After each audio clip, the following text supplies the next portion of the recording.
आता एक नजर टाकणार आहोत पुणे जिल्ह्यातल्या न्यूज टॉप 9 वर। पुण्याच्या भोर पंचायत समोर आंदोलन करत आशा सेविकांची जोरदार घोषणाबाजी। आरोग्यमंत्र्यांनी मान्य केलेल्या मागण्यांचा निर्णय अद्याप पूर्ण न झाल्यानं सेविकांचा संप, कामकाजावर बहिष्कार टाकत आरोग्य विभागाला पत्र।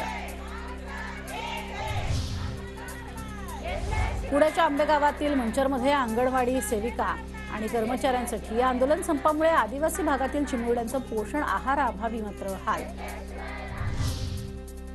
पुण्याच्या ससून रुग्णालयातील शवागाराची क्षमता वाढवली। जुन्या शवागाराच्या तुलनेत चौपट मृतदेह ठेवता येणार। नव्या शवागारात 140 मृतदेह ठेवण्याची क्षमता।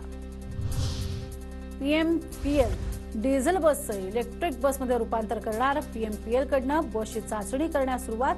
60 लाख रुपयांचा खर्च अपेक्षित। कचरा विलगीकरणासाठी पिंपरी महापालिकेकडनं 3 महिन्यात 5.25 कोटींची उधळण। आरोग्य विभागानं नेमलेल्या संस्थांना पुन्हा मुदतवाढ। पुणे शहरातील गारठा वाढणार। किमान तापमानात सरासरी 1 ते 2 अंश सेल्सिअसनं घट। किमान तापमान कायम राहण्याची शक्यता। पुण्यामध्ये महावितरण वीज मंडळाच्या कामांवरती आक्षेप। गोखले संस्थेच्या पाहणीमध्ये अनेक गैरप्रकार उघडकीस। पुण्याच्या मावळमध्ये सेंद्रिय खतावरील आळूच्या पानांचं विक्रमी उत्पादन। आळूच्या परसबागेमुळे शेतकऱ्यांना आर्थिक लाभ। पिंपरी चिंचवड शहराचा पाणी पुरवठा उद्या बंद राहणार। शुक्रवारी कमी दाबानं पाणी पुरवठा देखभाल दुरुस्तीची कामं करण्यात येणार।